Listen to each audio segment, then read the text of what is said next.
What's up, everybody? Welcome back to another episode of the 10-7 show. It's myself, Huzaifa, and Justin Guitar Hero James as well.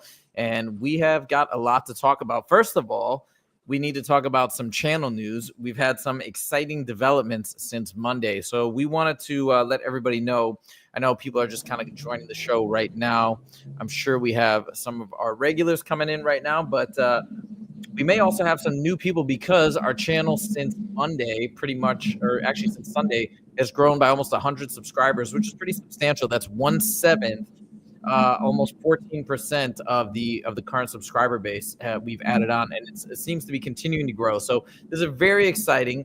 And for those of you guys who are unfamiliar with YouTube and how it works, 1,000 subs is actually a really big milestone. We're almost there, and we'd love for anybody who's watching this or watching this live or watching this after the fact, if you do like what you see and you are enjoying the show and are interested in giving us a shot, to make sure to subscribe, because it goes a really long way, especially right now as we're trying to hit this milestone. So we'd like to throw that out there. But for those of you who have subscribed, and for everybody who's watched our videos recently, we have one that just passed 11,000 views today, which is really cool, and it's still growing pretty quickly.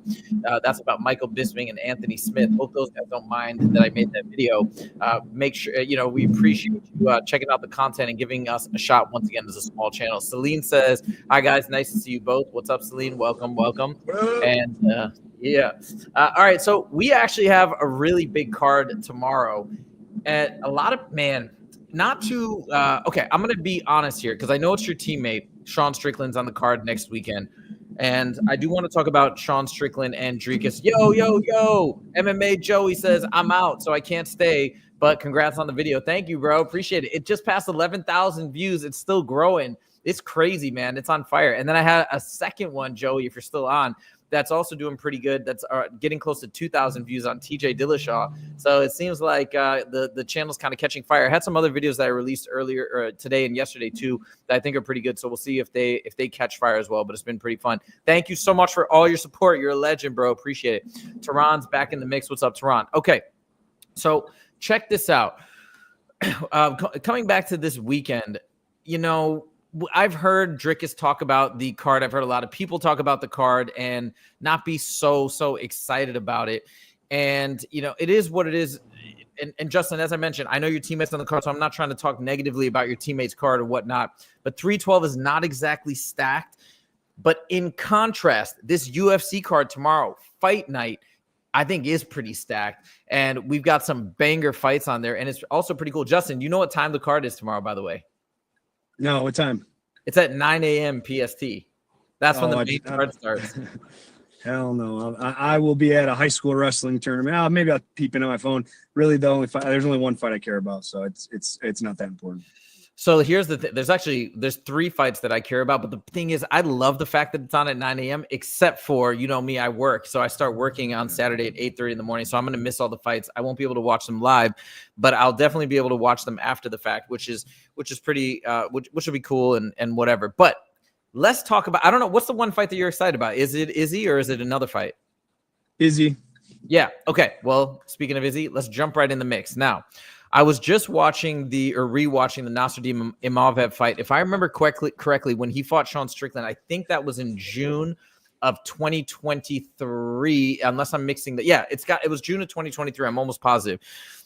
And I don't know if you watched that, because I remember being in Mexico during that time. Let me just double check. But I was rewatching that fight, and with him versus Sean Strickland, it was pretty much a stand-up striking match. They did some grappling against the fence here and there. Yeah, I'm totally right. January? I thought it was in June. Okay, never mind. I totally misremembered. It was in January of 2023, not June, where Sean Strickland won by decision. I believe split decision, but I can't remember. It seemed primarily a stand-up striking battle. And looking back at that, and then thinking about the matchup with Izzy and the difference in striking, man, I feel like Izzy is massively favored. Justin, where do you stand on this fight? I'm big on Izzy in this fight. We talk about Israel Adesanya, UFC champion. One time he was talked about as arguably could be the GOAT of the middleweight division. And, unfortunately later in his career, he's had some losses, but that goes with everybody. If you stick around long enough, you're going to lose. But here's the thing. I feel Izzy's taken a lot of time off. And when you're coming off losses, a lot of guys, they're like almost scared of the next fight. And they want to jump right back in there while they're in shape and try to get that loss back. And then another loss happens.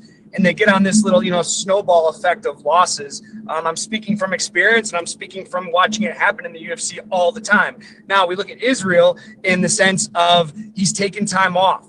He's been able to take time and think about what he wants to do. Is it fight? Is it move on? Is it retire? So he's had all this time to think.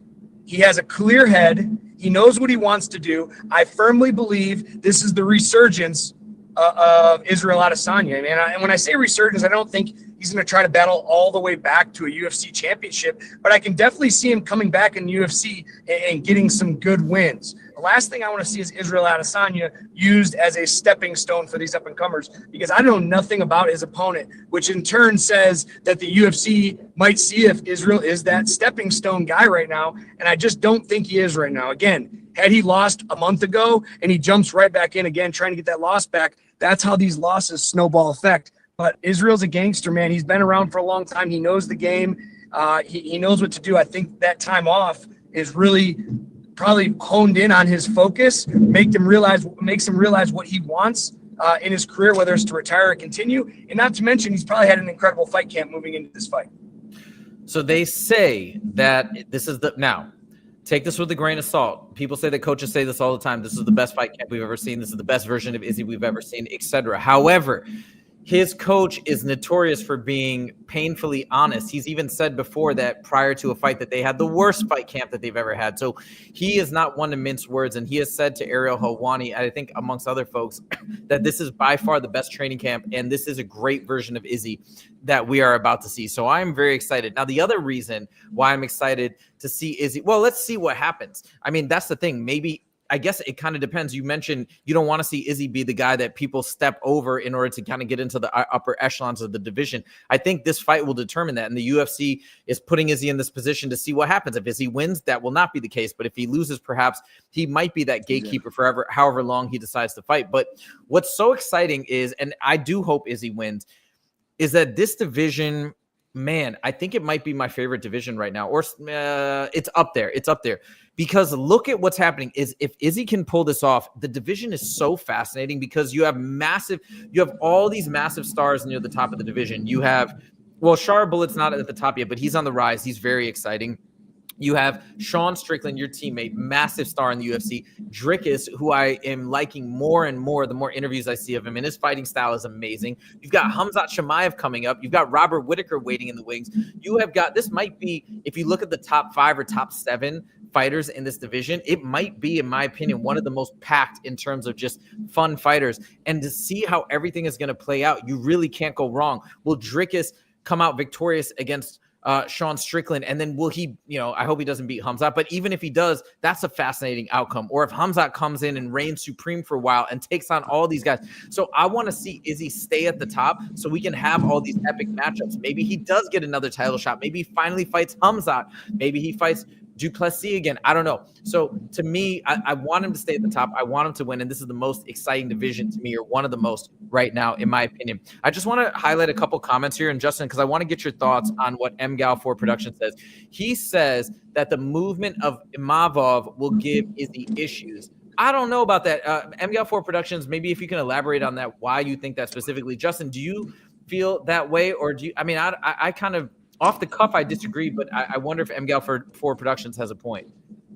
Again, don't know enough about his opponent to give a good, solid explanation. But I mean, Izzy's a counter fighter, man. He uses guys' movement against him a lot. So again, if you could elaborate, that'd be great. But I want to talk about the middleweight division. I want to kind of contrast what you just said. It's, to me, the middleweight division isn't that great.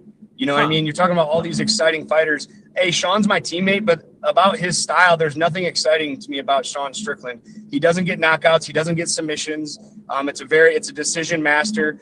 You look at Dricus. He's sloppy. Again, gets decisions all the time. When I'm talking about an exciting division, I'm talking about guys like Max Holloway, Max Holloway. I'm talking. This guy just fucking almost just hit me. Fucking asshole.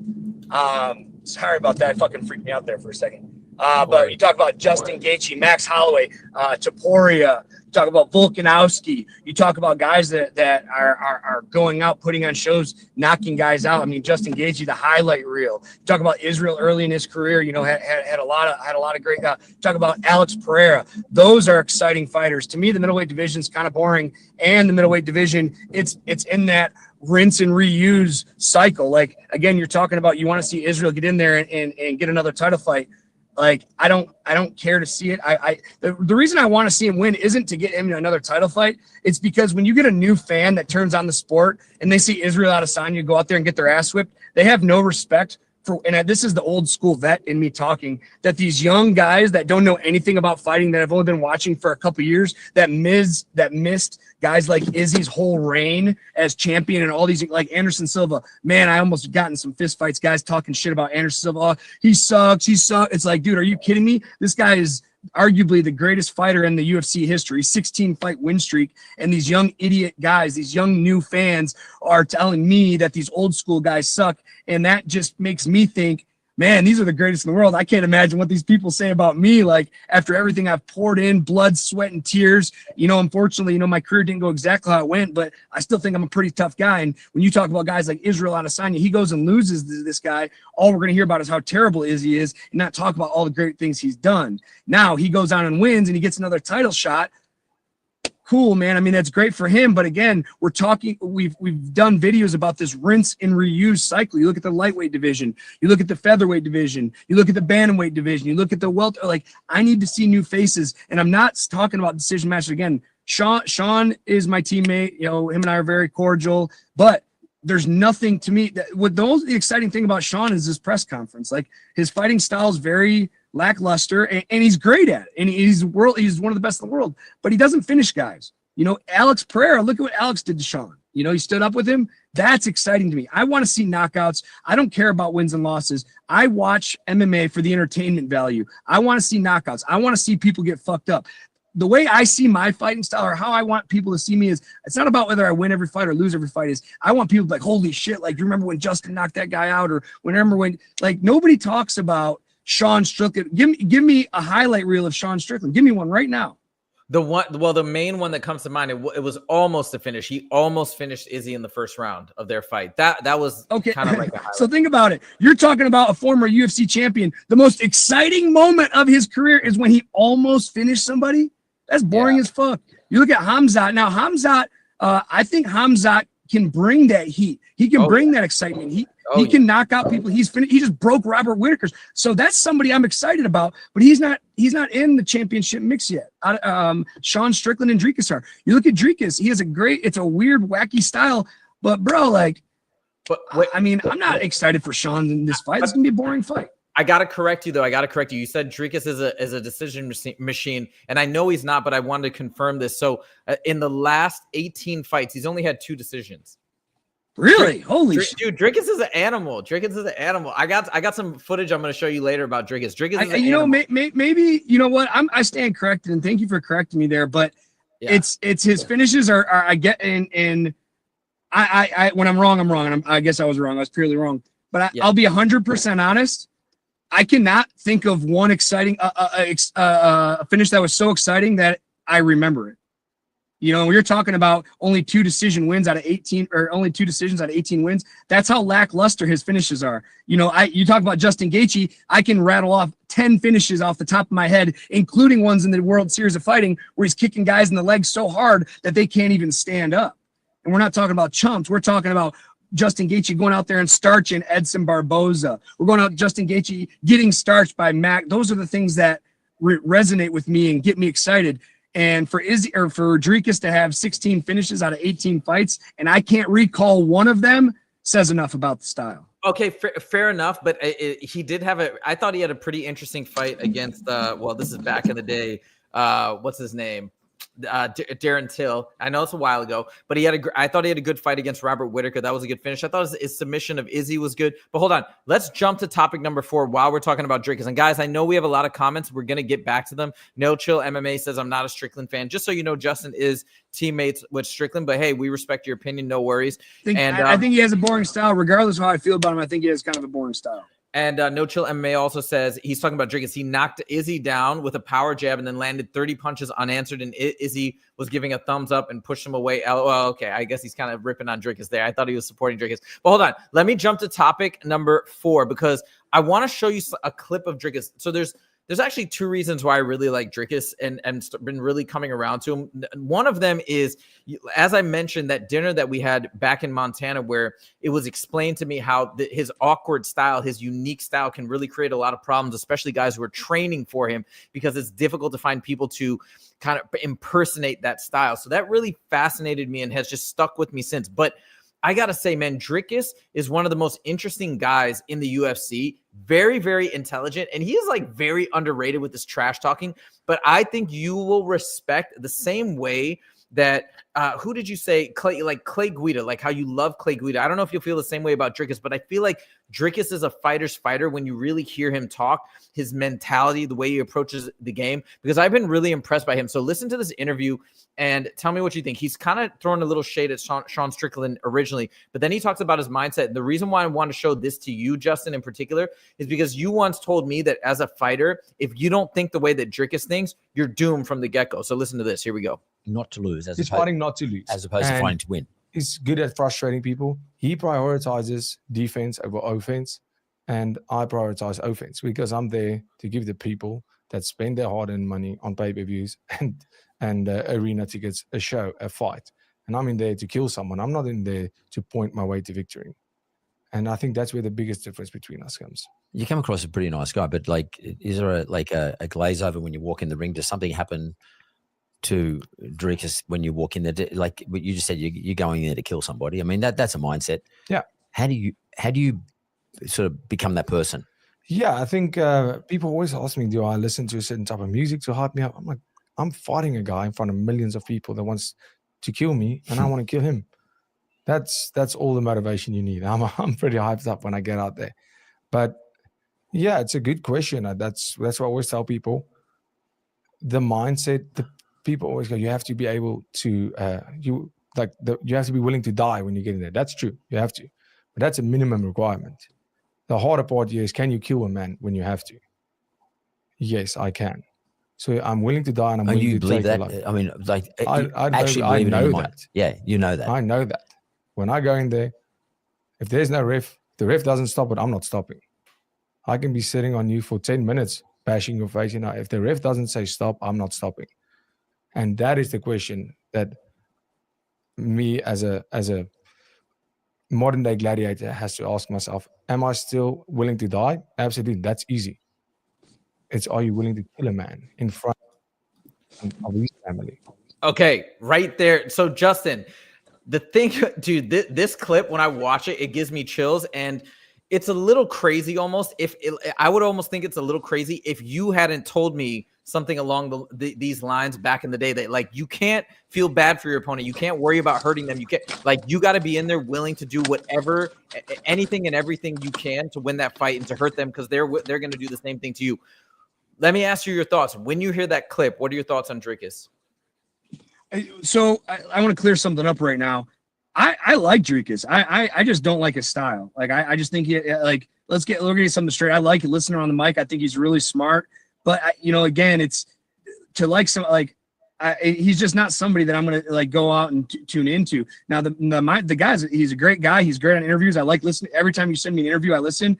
I think he's great. Just with that wonky style, it just doesn't resonate with me. That's it. It's nothing personal against the guy. But yeah, I mean, nothing surprises me about this. Like, you and I have had this exact same conversation, and the craziest part, it's not even the same conversation, but it was the exact same words about talking about trying to win and trying not to lose. because that's where I feel late in my career. Recently in fights, I haven't been trying to win. I've been trying not to lose. So when he says that, I can understand that. And that's mostly just because I'm getting old. My body isn't the same. And, you know, it just, unfortunately, when I was 25 years old, even 30 years old, I wanted to fucking kill.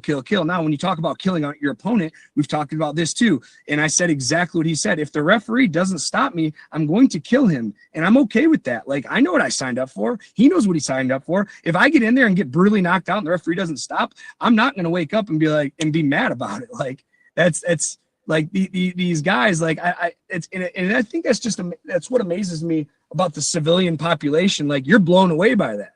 Had this been the first time you heard that, you'd be so taken back. But you and I don't know Dricus. I've never talked to him before. I've never fucking met him before. I've never listened to an interview of him saying this. But for you and I to have the same exact conversation, whether it was 6 months ago or a year ago, and then you hear it from him, it has to resonate, because to be a fighter, like, I don't give a fuck. If I go in there and like this one guy, I fought as well in my third or fourth pro fight, I ended his career. I kicked him in the leg and he tore his meniscus. Then he had surgery and the surgery failed. Then he had surgery again and the surgery failed. And then he had surgery again and it was good enough to walk. But the doctor said he'll never run. He'll never compete again. I don't feel bad about that. You know what I'm saying? Like, John the Machine Gun Schultz, you can look it up. I finished him with leg kicks in the first round. He was 8-1 coming into the fight. I think I was 3-1 or 4-1. And I ended his career. And I don't lose sleep over that. He knows what he signed up for. I know what I signed up for. He's not mad. I've seen him since. I shake him, give him a hug. Hey, man, that fucking really sucks. It happened. But I don't feel bad for him.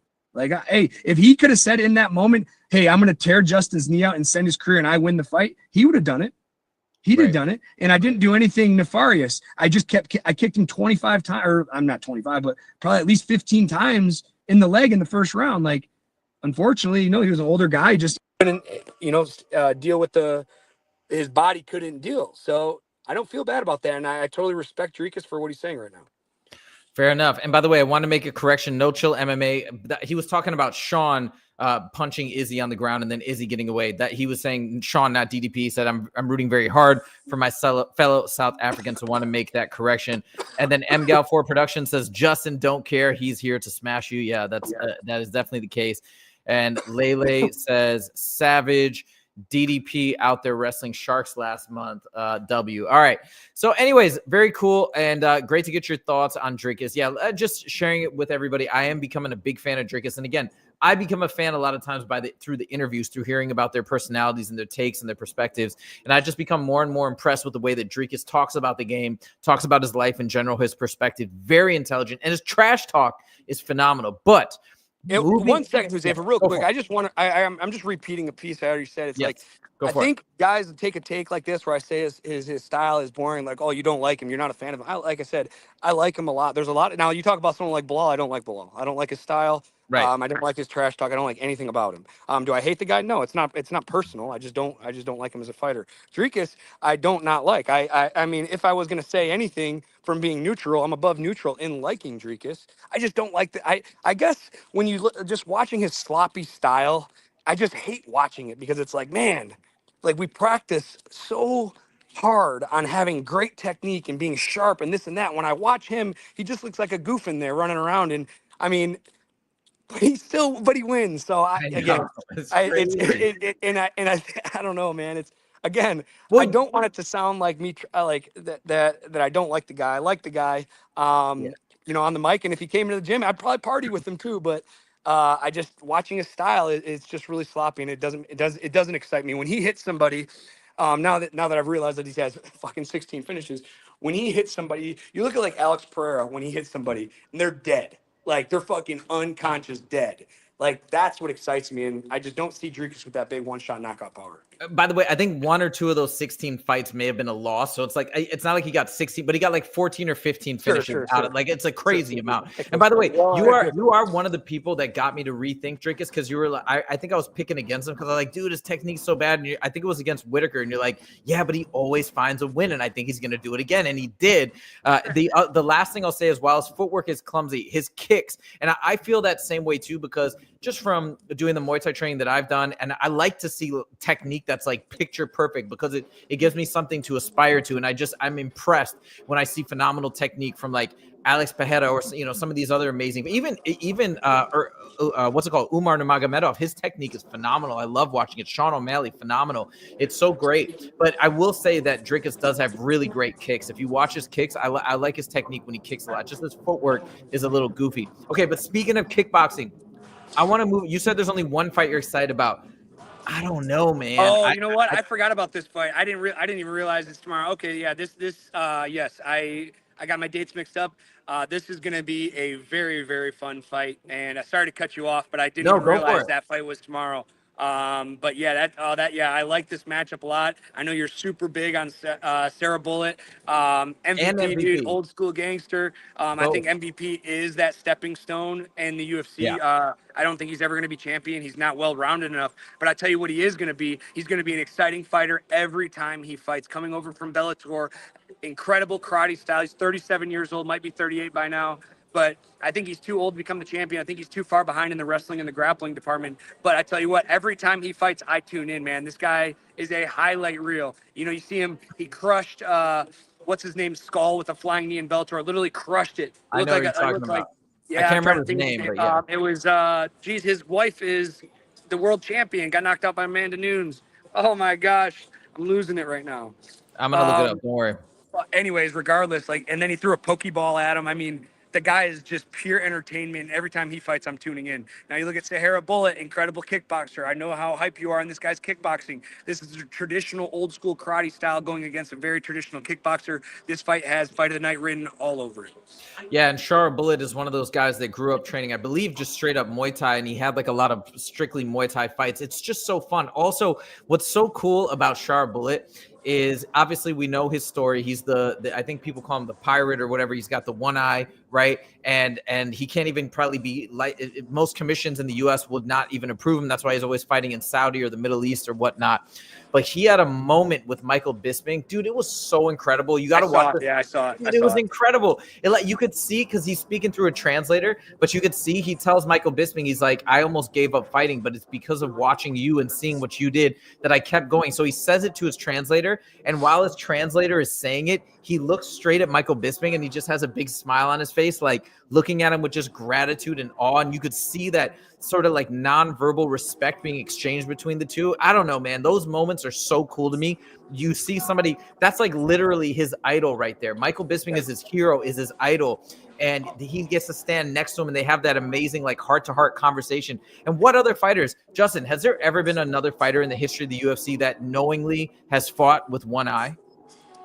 Not that I can think of off the top of my head. I can imagine it happening like in the early 90s or something, but because of the commission, the only way you could fight blind with if the commission, because you got to keep in mind, early in the day, and like when I first started fighting, there was no commission.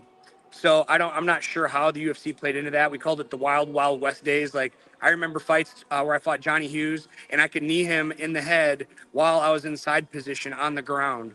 12 to 6 elbows. You can stomp their head like that. That's how I came up fighting. Like I've been very fortunate not to feel that kind of damage, but I've been very fortunate also to deliver that kind of damage. And with that being said, still on Indian reservations. And again, I know you're asking about the UFC, but I'm just talking about fighting in general. On Indian reservations right now, they don't have a commission. So if the UFC found like some huge Indian reservation, Bullet could get on that card. Very interesting. Okay. I'd love to see him fight one day in the US. And just going back, but I just want to say one more thing about him and Michael Bisping. I just think that's such a special, unique relationship. They're the only two guys that can really understand where the other one is coming from. And seeing that mutual exchange of respect was so special to me. If you guys haven't had a chance to see that interview, I highly recommend it. Again, you can see that nonverbal energy. It's just so positive. And that's one of the things that's so special about the sport. But coming back to this fight, I am just so curious to see how this fight will play out. Not only do I think it's going to be a fun fight,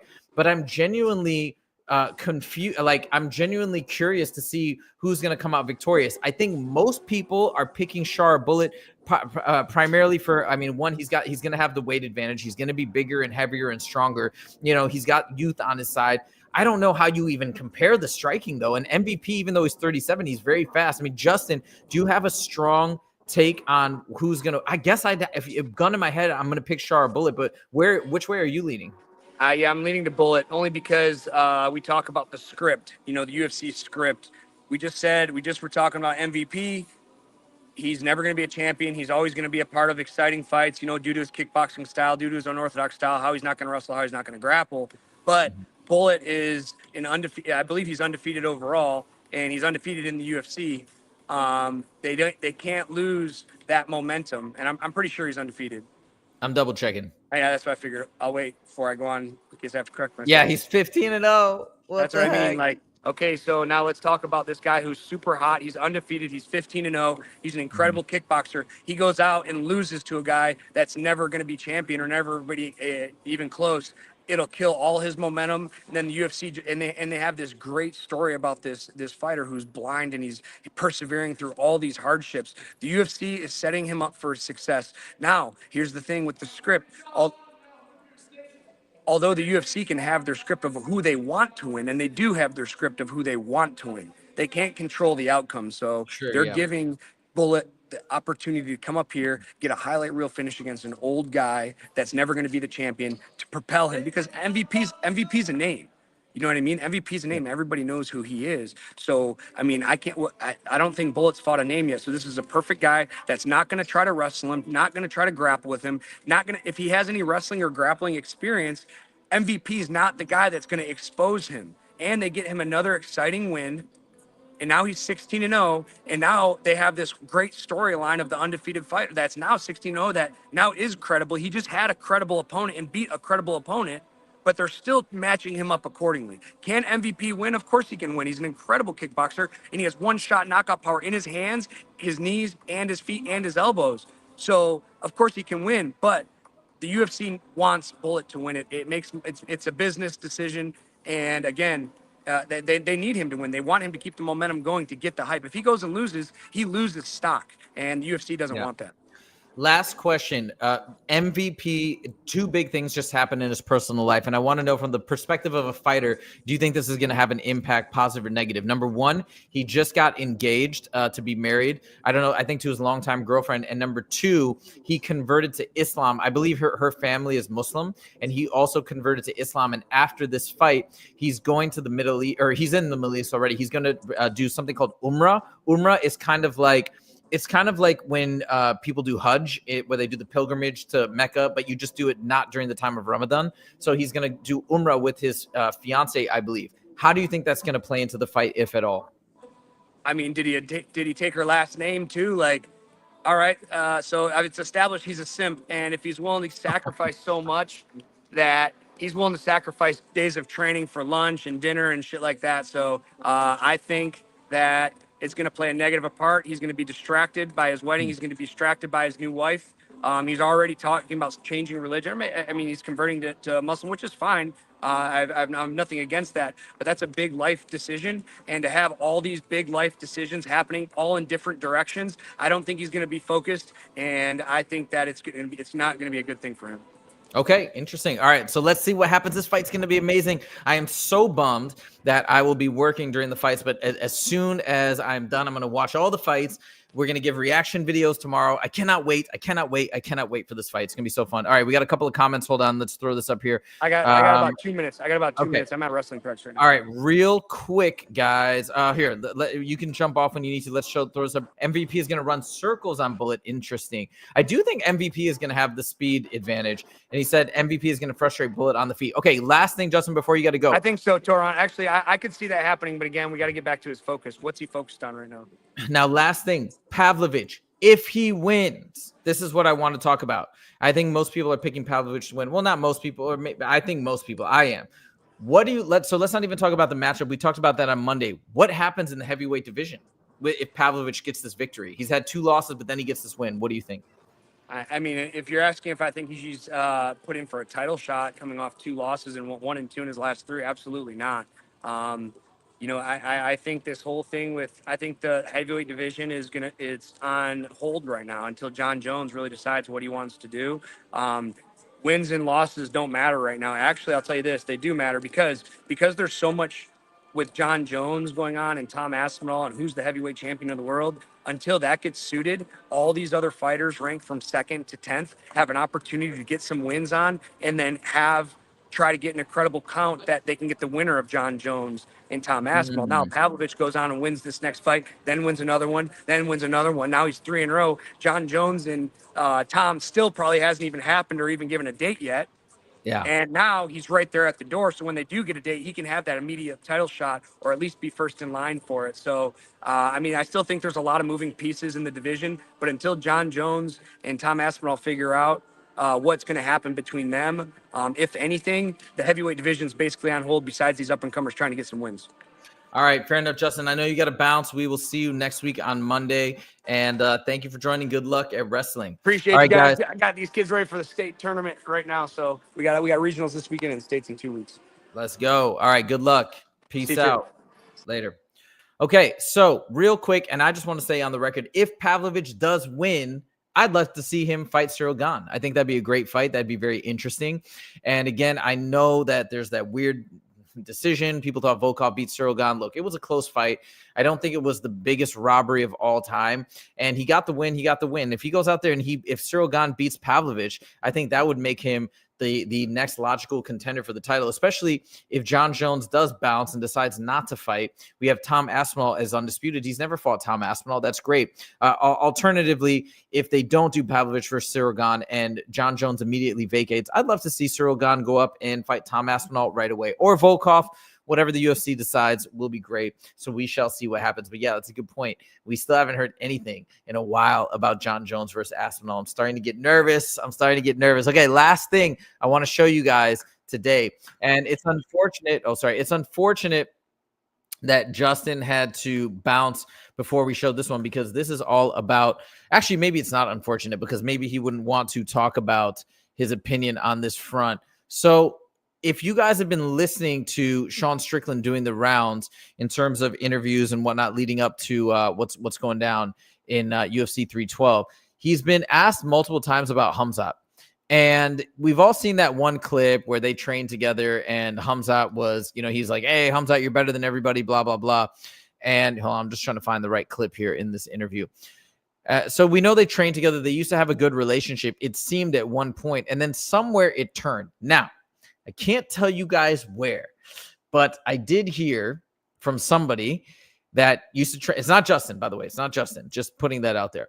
But somebody else that used to train somewhere, let's just say, saw the account that Khamzat did describe that Sean actually supposedly did go up and tell one of the coaches, hey, can you tell Khamzat to take it easy? He's going too hard on me, whatever. Okay, so apparently this has been verified, again, by another fighter that I met a few weeks ago and told me that this did indeed happen. And I think this is perhaps where some of the relationship went south. I also think that Khamzat talking about the fact that he used to take down Sean Strickland repeatedly also messed up their relationship to some degree. Now, since then, I'm trying to find this clip here, but I can't seem to find it. So I'll just, here we go. Found it. So check this out. This is at 10:47. I'm going to play a little bit of this clip. This is what Sean's been doing. He's just been going off on Khamzat lately and just really kind of giving him no respect in the media. And I wanted to tell you guys what I think this potentially means in terms of Sean Strickland's take on Khamzat and the potential matchup. Check this out. Fucking A, dude. You went hard. You fought a guy who came out really fucking flat and doesn't give a fuck. It's like, like Rob is known to either be a He's talking about Khamzat beating Rob Whittaker. Fucking superstar or a fucking can, and he was a fucking can. He was just met with too much pressure. It's like, dude, nah, man. After I'm done with fucking Chimaev, I'm just gonna go back to fucking peddling crypto scams. Do you think you fight all three of those guys though? Like all three of those fights I just said, do you think they happen at some point? I don't give a fuck. I don't give a fuck. I mean, Chimaev would just be fun, just to fucking roast him. I mean, like, who is fucking Chimaev, dude? You fled your shitty fucking country to go have a better life in Sweden. You go back because your family's persecuted. You go back, you suck off with the same fucking dictator who probably made your life a living hell. You become a fucking Chechnyan whore. He starts pulling the leash on you. He's like, he fucking owns you. The leash gets fucking too tight. You flee to another fucking country. And then you fucking, what else? And then you start doing crypto scams. Like, then, dude, yeah, could you mind fight? You could fight, dude, but you're not a fucking man. I know you're not a man. You know you're not a man. The whole fucking world knows you're not a fucking man. Last one, Islam. So this is what I wanted to show you guys, and I'll talk to Justin about this at another time. I just don't understand why he's going so hard at Chimaev and getting so personal. I don't even think his narrative makes sense.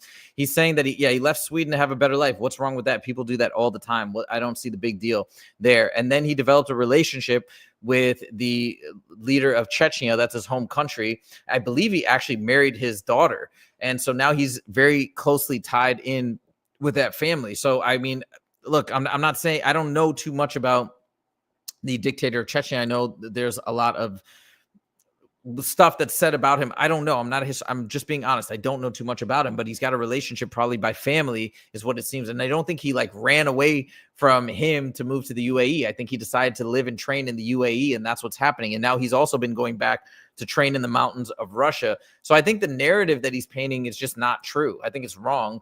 And also, I've talked about the whole crypto thing. Yeah, like obviously Chimaev can't get off scot-free perhaps in that whole scandal where people lost money. But I will say it seemed pretty apparent to me that it was something that was organized by his management team, and perhaps he signed off on it. Maybe he should have done more research, fair play, but I don't think he was trying to rip anybody off. That's just not Chimaev. I'm sorry. I don't know him personally, but I just don't believe that he would ever do anything like that. It's not his MO to just pursue money blindly. In fact, he said multiple times, one of the reasons why he wants to make money is so he can help other people. I just don't believe it. Say what you will. Call me naive perhaps, but I really don't.